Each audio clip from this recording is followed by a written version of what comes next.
लग्नानंतर होईलच प्रेम या मालिकेच्या पुढील काही येणाऱ्या भागांचे अपडेट जाणून घेऊया आपल्या आजच्या या व्हिडिओमध्ये. चला तर मग प्रेक्षकांनो, अजिबात वेळ वाया न घालवता सुरुवात करूया आपल्या या व्हिडिओला. तर आता आपण इथे पाहणार आहोत की कशा पद्धतीने आता घरामध्ये शारदा आणि धनंजय नसल्याने जीवा नंदिनीची पहिली मकर संक्रांत अगदी जोमात साजरा होते. तर दुसऱ्या बाजूला रम्याच्या अंगातली मस्ती जिरवत पार्थ काव्याबरोबर एकत्र वेळ घालवतो. आता नेमकं काय घडतं हे सगळं जाणून घेऊया आपल्या या व्हिडिओमध्ये. तर आता आपण पाहतोय की शारदाने जीवाला किल्ली दिलेली असते आणि सांगितलेलं असतं की नंदिनी घरात नाही आहे, पण तासाभरात ती येईल आणि आम्ही दोघंजणं बाहेर जातोय. आम्हाला दोघांनाही बाहेरून घरी यायला वेळ होईल, किंबहुना रात्रच होईल. त्यामुळे आता तुम्हाला घरात जे हवं ते तुम्ही करू शकता. बायकोला खुश करा, म्हणजे काहीतरी तिचा राग रुसवा जाईल असं करा. त्याबरोबर मग लगेचच जीवा म्हणतो ठीक आहे सासूबाई. आणि मग आता जीवा घरात येतो. जीवा विचार करतो की वा देवा वा, तू काय मस्त जादू केली आहेस. नाही म्हणजे आमच्या लग्नानंतरची पहिली मकर संक्रांत थाटामाटात व्हावी अशी माझी इच्छा होती, पण ते माझे खडूस नाही बोलू शकत. कसेही असले तरी ते नंदिनीचे वडील आहेत. माझे परमपूज्य प्रिय सासरेबुवा घरात असताना माझी आणि नंदिनीची मकर संक्रांत फर्स्ट क्लास होऊ शकली नसती, म्हणून चक्क तू त्यांना बाहेर काम लावलंस. वा वा देवा वा, तुझी करुणा, तुझी लीला अपरंपार आहे. चला आता पहिली मकर संक्रांत स्पेशल करायची असेल तर डेकोरेशनसुद्धा झालंच पाहिजे, ते थोडं स्पेशलच असायला हवं.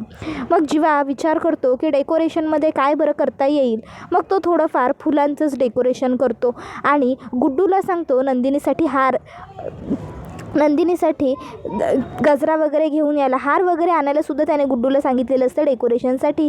सगळं गुड्डूने आणून दिल्यावर जीवाने छान तयारी केलेली असते आणि त्याने आता नंदिनीसाठी एक सरप्राईजसुद्धा तयार केलेलं असतं. इतक्यात आता नंदिनी घरी येते. नंदिनी बघते तर काय, तिला जीवा कुठेच दिसत नसतो. आता तिला प्रश्न पडतो, हे जीवा पण ना असे कसे अचानक कुठेतरी निघून जातात. ती आता जीवाला सगळीकडे शोधत असते त्याच्या रिक्षाच्या आजूबाजूला, पण तिला जीवा कुठेच दिसत नसतो. ती विचार करते आता आईना वाटेल की मी मुद्दामूनच हा कुर्ता जीवाना दिलेला नाही आहे. इतक्यात तिला जीवा दिसतो. नंदिनी ही जीवाकडे बघते तर जीवा तिला आतमध्ये यायला सांगतो. नंदिनी घरात येते आणि तुम्ही इकडे काय करताय असा प्रश्न जीवाला विचारते. जीवा म्हणतो वरती गॅलरीतनं खाली उडी मारली तर माझा जीव कसा जाईल याचं प्रॅक्टिस करून बघायला आलो होतो. काय यार नंदिनी, तू पण बाल्कनीत माणूस काय येईल, छान मस्त थंडगार मोकळी हवा घेण्यासाठीच येईल ना माणूस बाल्कनीत. मी सुद्धा त्याच कामासाठी आलो होतो. बाय द वे मला सांग, तू कुठे गेली होतीस ग? त्यावर नंदिनी ही जीवाला म्हणते तुम्ही माझ्या घराच्या बाल्कनीत थंडगार हवा खायला आलाय. जीवा तुम्हाला कळतंय का तुम्ही काय बोलताय ते? नाही काय आहे ना, जर बाबांनी तुम्हाला थंडगार हवा घेताना असं पाहिलं ना वरती आमच्या बाल्कनीत, तर बाबा तुम्हाला गरम करतील. जा बरं तुम्ही इकडनं. का उगाच सणासुदीच्या दिवशी तुम्हाला बाबांचे 4 शब्द ऐकून घ्यायचे आहेत आणि कशाला उगाच त्यांचंसुद्धा BP वाढवायचं आहे. तुम्हाला कळत नाही आहे का? जा इकडनं. आणि हो हे घ्या. त्याबरोबर जीवा म्हणतो काय आहे ह्याच्यात? त्यावर मग लगेचच आता नंदिनी सांगू लागते की मी घरी गेले होते. त्यावर जीवा म्हणतो घरी? मग हे काय आहे? त्यावर नंदिनी म्हणते मी आपल्या घरी गेले होते. जीवा म्हणतो आपल्या घरी गेली होतीस? त्यावर नंदिनी म्हणते तुमच्या घरी हो. जीवा म्हणतो बरं बोल काय? त्यावर नंदिनी म्हणते हे आईंनी दिलं आहे. जीवा म्हणतो हे काय? नंदिनी म्हणते उघडा ना. जीवा उघडतो तर त्यामध्ये काळा कुर्ता असतो. नंदिनीसाठी काळी साडी आणि हलव्याचे दागिने वगैरे सगळंच असतं. जीवा म्हणतो वा नंदिनी, आपल्या घरी जाऊन तू मला हे जे काही सरप्राईज दिलंयस की नाही आल्यावर खूप भारी होतं. वा पण नंदिनी, माझ्याकडे तुझ्यासाठी एक सरप्राईज आहे. नंदिनी मला तुमच्याकडनं काही नको असं सांगते. जीवा म्हणतो नंदिनी अगं असं काय करतेस तू? आता मला एवढं दिलंस, मी ऐकलं की नाही, उघडलं की नाही, मग आता चल की माझ्याबरोबर. आणि मग जीवा आता नंदिनीला हाताला पकडतो आणि तिकडनं घेऊन जातो स्वयंपाकघरात. आणि स्वयंपाकघरात त्याने मस्त एक मोठी परात एका कापडाने झाकून ठेवलेली असते. ती परात खोलायला लावतो. नंदिनी म्हणते काय आहे या परातीखाली? त्यावर जीवा म्हणतो उघडून तर बघ काय आहे या परातीखाली, ते तुला दिसेल की. मग नंदिनी ती परात उघडते तर त्या परातीखाली छान गोल गोल केलेले मस्त छोटे छोटे नाजूक तिळाचे लाडू असतात. आता जीवा नंदिनीला म्हणतो हे आहे माझं तुझ्यासाठीचं सरप्राईज. कसं वाटलं? मी बनवलेले पहिल्या मकर संक्रांतीला तुझ्यासाठी खास स्पेशल मस्त तिळाचे लाडू. कसं आहे सरप्राईज? त्यावर मग नंदिनी म्हणते, अहो जीवा पण. त्यावर जीवा म्हणतो, नंदिनी पण वगैरे करू नको गं, आता तू मस्त हा तिळाचा लाडू मला खाऊन दाखव बरं. मग नंदिनी ही तो तिळाचा लाडू तोंडात टाकते. त्याबरोबर जीवा म्हणतो, शाबास. आता कसं? त्याबरोबर आता जीवा म्हणतो, मस्त वाटतंय. बाय द वे, आता आईने जर अनायसे एवढी साडी वगैरे दिलेलीच आहे, तर छान मस्तपैकी ही साडी वगैरे घाल, मी सुद्धा हा कुर्ता घालतो आणि मस्त आपण तयार होऊया, मस्त पहिली संक्रांत सेलिब्रेट करूया. आणि डोंट वरी, तुझे हिटलर म्हणजे तुझे बाबा घरी काही येणार नाही आहेत लवकर, ते आणि तुझी आई कसल्या तरी कामासाठी बाहेर गेलेले आहेत. सो रात्री ते उशिरापर्यंत घरी येतील, त्यामुळे तोवर घर रिकामा आहे आणि घरामध्ये आपण दोघंच असणार आहोत. नंदिनी, आणखीन एक सरप्राईज आहे तुझ्यासाठी. एक मिनटं. एवढं बोलून मग जीवा गजरा आणतो आणि नंदिनीला गजरा देऊ करतो. तो नंदिनीला म्हणतो, नंदिनी तुला आठवतं आहे गेल्या वेळीसुद्धा मी तुला असाच गजरा दिला होता? त्यावर नंदिनी हिला आठवतं की खरोखर गाडीतून ते दोघं आनंद निवासला जाताना जीवाने तिच्यासाठी 5 गजरे घेतले होते. मग आता नंदिनी म्हणते, नाही मला काही नाही आठवत आहे. तुम्ही ना उगाचच्या उगाच मला जुन्या आठवणींमध्ये रमवण्याचा प्रयत्न करू नका, कारण माझ्यावर ना या सर्व गोष्टींचा काहीही फरक पडणार नाही आहे. समजलं तुम्हाला? इतक्यात नंदिनीचा फोन वाजतो. नंदिनी ही जीवाला म्हणते, 1 मिनटं थांबा तुम्ही, आणि मग ती फोन उचलते. फोनवर मालिनी काकू विचारतात, नंदिनी जीवाला कुर्ता दिलास का गं, आणि तू साडी नेसायला घेतलीस का? आता मग मात्र नंदिनी इकडनं काहीच बोलत नसते, कारण मुळात काय बोलावं हे तिला सुचत नसतं. त्यावेळी मग आता लगेचच काव्या फोन घेते आणि म्हणत असते, ताई तू साडी नेसलीस की जीवाबरोबर जे फोटो काढशील ना ते आम्हाला इकडे पाठवून दे. मी आणि आई आम्ही दोघीही तुझ्या आणि जीवाच्या एकत्र फोटोची वाट बघतोय. लक्षात ठेवा, लवकर फोटो पाठव. त्यावर मग मात्र आता नंदिनी ही विचार करते की आता मला फोटो पाठवावेच लागतील, कारण माझ्याकडे पर्याय नाही आहे. काय करू? मग ती जीवाला म्हणते, माझ्याकडे काय असते बघत उभे राहिलाय, जा लवकर तयार व्हा, आपल्याला हे फोटो काढायचे आहेत आणि पाठवायचे आहेत आईंना. त्याबरोबर इकडे आता काव्या हे सगळं बोलणं नंदिनीचं ऐकते, पण ती काहीही न बोलता फोन कट करते आणि मालिनी काकूंना सांगते, काळजी करू नका, आपल्याला फोटो नक्की पाहायला मिळणार, तुम्ही दिलेली साडी नक्की नंदिनी ताई घालणार. त्याबरोबर जीवा म्हणतो, काय चकाचक बाई, हे सगळं चक्क तू बोलतेस? चालेल चालेल चालेल, मी लगेच जातो आणि पटकन कुर्ता घालून येतो, तोवर तू सुद्धा जा आणि मस्त साडी वगैरे नेसून घे. मग आता जीवा हा नंदिनीच्याच खोलीत चाललेला असतो. नंदिनी म्हणते, तुम्ही इकडे कुठे जाताय? तुम्ही इथे गेलात तर मी कुठे आवरू? तुम्ही एक काम करा, तुम्ही आरोहीच्या रूममध्ये जा. जीवा म्हणतो, आरोहीच्या रूममध्ये? त्यावर नंदिनी म्हणते, हो आरोहीच्या रूममध्ये जा लवकर. मग जीवा आरोहीच्या रूममध्ये जातो आणि आरोहीच्या रूममधलं बाथरूम तो यूज करतो आणि पटापट आवरतो. काळा कुर्ता वगैरे घालून तो छान तयार होतो. तर नंदिनीसुद्धा आता छान साडी वगैरे काळी नेसते, दागिने वगैरे घालते आणि सुंदर तयार होते. त्यानंतर मग जीवा आणि नंदिनी सोबतच बाहेर येतात. नंदिनीचं ते सुंदर तेजस्वी रूप पाहून जीवा तर पूर्णपणे हुरळूनच गेलेला असतो. जीवा नंदिनीकडे बघतच राहतो. तर आता इकडे मालिनी काकू ह्या पुन्हा फोन करतात आणि फोटो विचारतात. त्यावर नंदिनी म्हणते, हो पाठवतो, आणि मग पटकन ते दोघंजणं एकत्र एक छान फोटो काढतात आणि मालिनी काकूंना पाठवतात. तो फोटो बघून मालिनी काकू इतक्या खुश होतात की मालिनी काकूंच्या आनंदाला पारा उरत नाही. मालिनी काकू काव्याला म्हणत असतात, काव्या बघ ना, नंदिनीने आणि जीवाने माझं ऐकलं. नंदिनीने जीवाला कुर्ता दिला आणि त्या दोघांनी एकत्र छान ते कपडे घालून फोटोशूटसुद्धा केलं. तुला काय सांगू, मला केवढं भारी वाटतंय. म्हणून मला वाटलं नव्हतं की आजच्या दिवशी नंदिनी घरी येईल किंवा नंदिनी स्वतःच्या हाताने ते दागिने घालेल किंवा जीवाला तरी ते सगळं ती देईल म्हणून. पण खरंच नंदिनीने ते सगळं जीवाला दिलं आणि मला ना खूप म्हणजे खूपच आनंद झाला या सर्व गोष्टींचा. कसं सांगू, शब्दात बोलता येणार नाही, एवढा मला आनंद झाला आहे. आता फक्त देवा बाप्पाकडे हीच प्रार्थना आहे की अशीच माझी मुलं कायम आनंदी राहू दे, सुखात राहू दे. गणपती बाप्पा माझ्या 4ही मुलांना त्यांचं सुख परत मिळू दे. या मकर संक्रांतीनिमित्त त्यांच्या आयुष्यात गुळाप्रमाणे गोडी येऊ दे आणि तीळ आणि गूळ ज्याप्रमाणे एकत्र घट्ट येऊन त्यांचा तिळगुळ होतो आणि सगळ्यांना तोंड गोड करतो, तसंच घडू दे.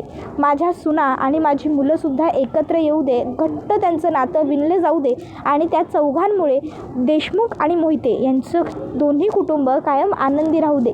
त्यावर मागून काव्या म्हणते, तथास्तु, काळजी करू नका आई, तुम्ही जे म्हणताय का नाही ते सगळं तसंच होईल.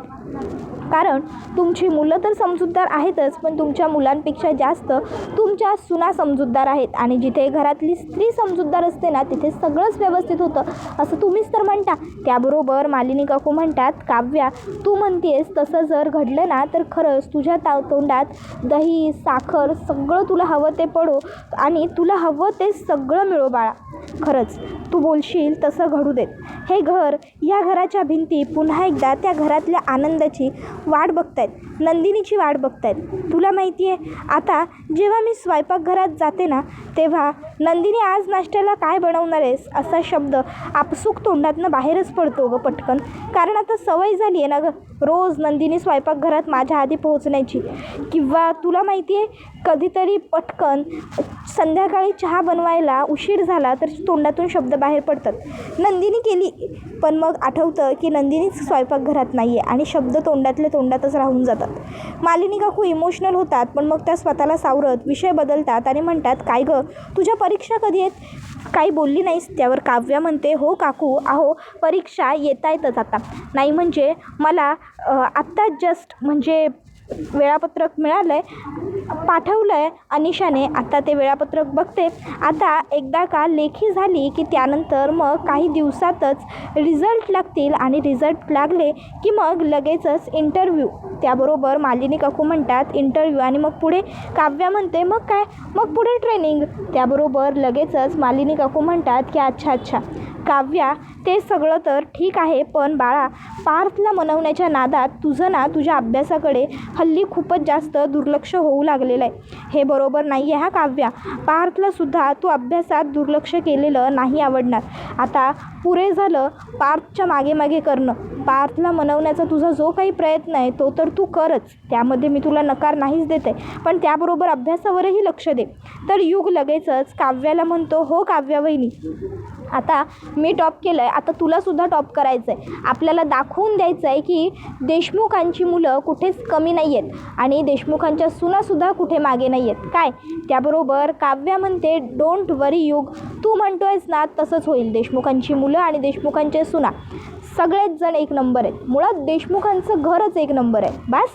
त्यावर युग हसतो आणि मालिनी काकू म्हणतात, बरं तुम्ही दोघंजणं आता फक्त मोठ्या बाता नका मारू, दोघंजणं अभ्यास करा. आणि युग, तुला या सेममध्ये चांगले मार्क्स मिळाले म्हणून अभ्यास वगैरे करायचा सोडू नको, हवेत जाशील आणि पुन्हा उगाच खाली येशील काय.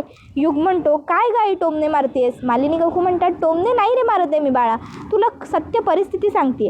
त्याबरोबर मग लगेचच काव्य म्हणते, बरं आजपासून मी सुद्धा अभ्यासाला पुन्हा एकदा सुरुवात करणार आहे. आता रात्री सगळ्यांची जेवणं खावणं आटोपल्यानंतर काव्या ही अभ्यासाला बसलेली असते आणि आता काव्याने नोट्स काढायला घेतलेल्या असतात. ती नोट्स बनवत असताना अचानक तिकडे मालिनी काकू येतात. काव्या मालिनी काकूंना बघून म्हणते, अहो आई, तुम्ही एवढ्या रात्रीच्या माझ्या खोलीत? काही हवं होतं का तुम्हाला, चहा, कॉफी अचानक? त्याबरोबर मालिनी काकू म्हणतात, अगं नाही गं, बस तू. त्याबरोबर काव्या तिथे बसते. मालिनी काकू तिला विचारतात, उलट तुला काही हवं आहे का ते तू मला सांग, चहा, कॉफी?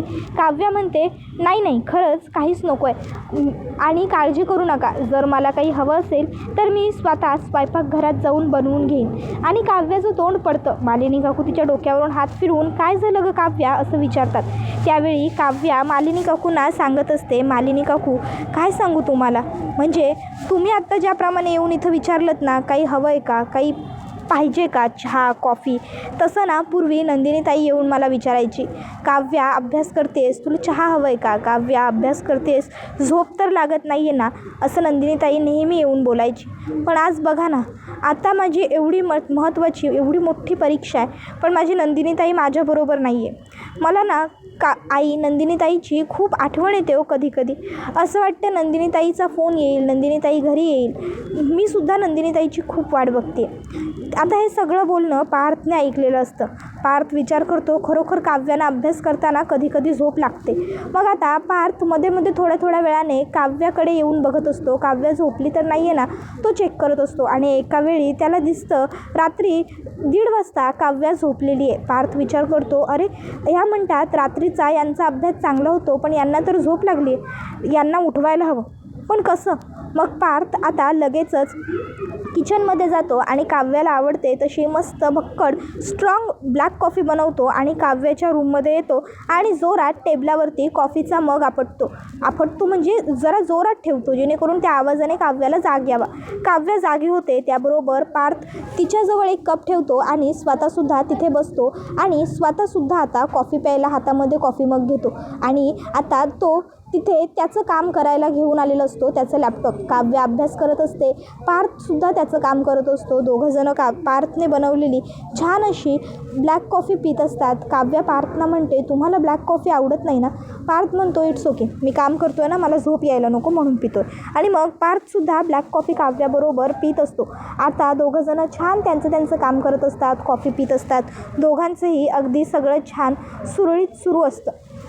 आता पार्थ हा काम करता त्याला झोप येऊ लागते आणि पार्थला आता इतकी झोप येते की पार्थ विचार करतो की मी जरा असा बेडला टेकतो आणि काम करतो. पार्थ बेडला टेकून काम करायला जातो खरा, पण त्याच बेडला टेकून तो तसाच झोपतो. आता गेस्ट रूमचा दरवाजा रम्याला उघडा दिसतो. रम्या पाणी आणायला चाललेली असते, पाण्याची बाटली घ्यायला. त्यावेळी आता रम्याला उघडं दिसलेलं ते गेस्ट रूमचं दार बघून ती विचार करते की एवढ्या रात्रीचं काव्याच्या खोलीचं दार उघडं काय? आता ती तिकडे जाऊन अलगद चोरून बघते तर तिला आता तिकडे पार्थ झोपलेला दिसतो. पार्थला काव्याच्या खोलीत झोपलेलं बघून रम्याला खूप राग येतो.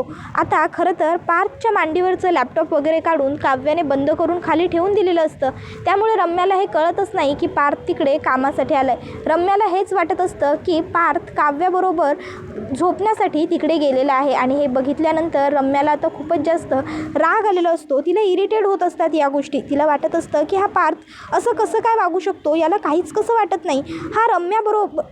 हा या काव्याकडे झोपायला का गेला? याची स्वतःची खोली आहे ना, एवढा खोलीत बेड आहे, मग तरीही याला काय गरज होती इकडे येऊन झोपायची? मला वाटत होतं की पार्थ काव्यापासून लांब जातोय, पण नाही, उलट पार्थ तर या काव्याच्या आणखीन जास्त जवळ चालला आहे या सर्व गोष्टींमुळे. मला कळतच नाही की नेमकं या पार्थचं चाललं आहे काय, याचं करू काय? त्याबरोबर आता इकडे काव्या ही झोपलेल्या पार्थकडे बघून हसत असते आणि मनातल्या मनात ती विचार करत असते की खरोखर हळूहळू मला माझे पूर्वीचे पार्थ देशमुख मिळायला लागलेत, ज्यांना फक्त माझी काळजी वाटते, माझ्या अभ्यासाची काळजी वाटते, माझा अभ्यास झाला नाही तर माझं नुकसान होईल याचं टेन्शन येतं. आता असेच तुम्ही माझ्या आणखीन जवळ याल देशमुख, असा विचार काव्य करू लागते. हा व्हिडिओ इथेच संपतो. व्हिडिओ आवडला असेल तर व्हिडिओला लाईक करा, चॅनलवर नवीन असाल तर चॅनलला सबस्क्राईब करा आणि बेल आयकॉन आठवणीने प्रेस करा, जेणेकरून तुम्हाला पुढच्या प्रत्येक व्हिडिओचं नोटिफिकेशन मिळत जाईल आणि सर्व व्हिडिओंचा आनंद हा अगदी उत्तम पद्धतीने घेता येईल. चला तर मग प्रेक्षकांनो, आजच्या पुरतं इथेच थांबूया. पुढचा व्हिडिओ येईपर्यंत या व्हिडिओचा